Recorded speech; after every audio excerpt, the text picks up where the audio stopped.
Hello everyone, it's Sandra here, and I got some wool pellets for Christmas.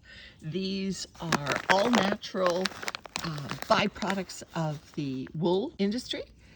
It says use wool pellets to enrich your soil and garden. Improves water retention, aeration, natural fertilizer, slug and pest repellent. Ooh, wow. Recycling nutrients and reducing waste. And made in Manitoba. Great. And on the back are the instructions. And it says wool pellets can be used in potted plants or the garden. To amend your soil, use half a cup of pellets per 4 liters of soil and add to garden, or use pellets as a weed mulch barrier by applying directly to the base of your plants. NPK approximately 902. Wow. All right, so what I'm going to do is I'm going to do a little test, so why not? This is our little greens garden, and I've got 6 tubs here ready to be planted. I've got some greens ready to go. We grow beets for their greens for salads and stir fries. Same with curly endive.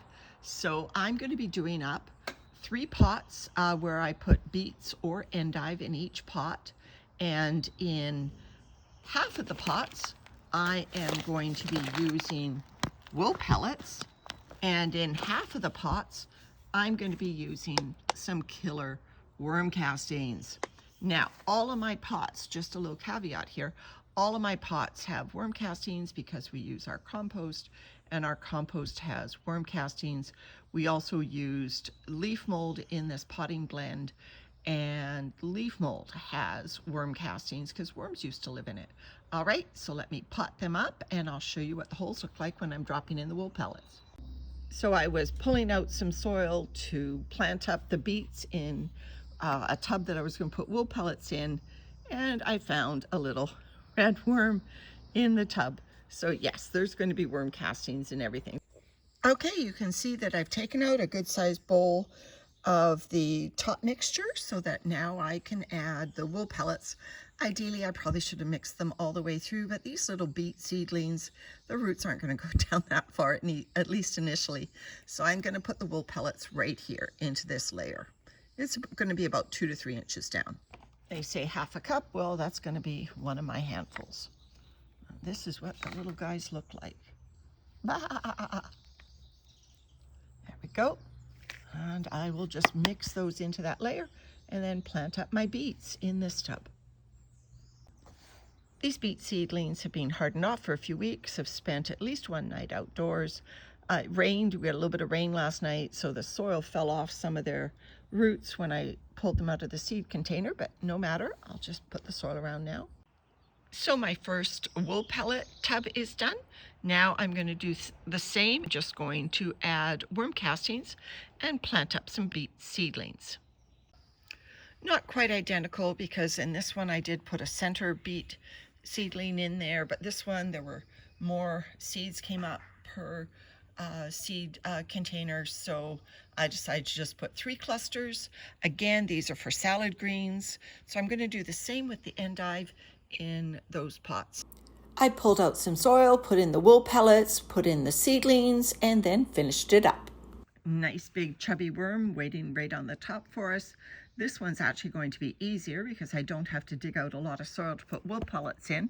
I'm just going to use my muddy fingers to pull some dirt aside and put a nice pinch of worm castings directly into the hole, and then put in my seedling. Okay, there's the second tub done. This one was just worm castings, and there is a worm cocoon sitting on the surface there to remind me. I'm going to have to label these really fast before I forget. So I've got 2 tubs left to plant, so I guess I'll do one of each. The decisions.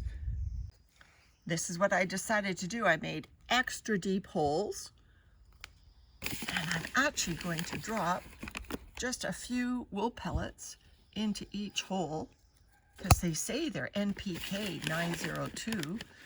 Hope this doesn't burn the roots of my little plants, but hey, this is a test, right? Oh, that's quite a few in that one. There we go. So I will plant some more curly endive in this one.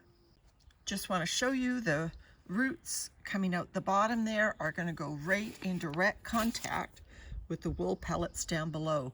So that's an interesting test for these wool pellets to see how strong they actually are.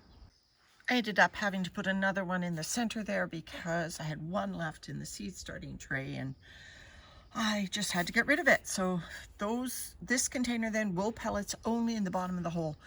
That's actually a lot easier than having to pull out 3 inches of the soil and mix the wool pellets in. So if this strategy works, that's going to be my go-to strategy because we tend to fill our containers all at once and mix it. I don't have enough wool pellets to mix it into the entirety of the container. That would use up the whole bag really quickly. You guessed it, my last container, which is the beets. I went crazy. I put a few wool pellets at the bottom of each hole, and I put a few of my worm castings at the bottom of each hole. Now, again, this compost contains worms and worm castings, so I don't think the worm castings will be the difference, but you never know. That's what these experiments are all about. So there I have it, my curly endive and my beets all done up in different containers. Shame I didn't put the wool pellets in those other containers I've already made up, but this is a good test and we'll see whether these wool pellets live up to their reputation. All right, everyone, bye for now.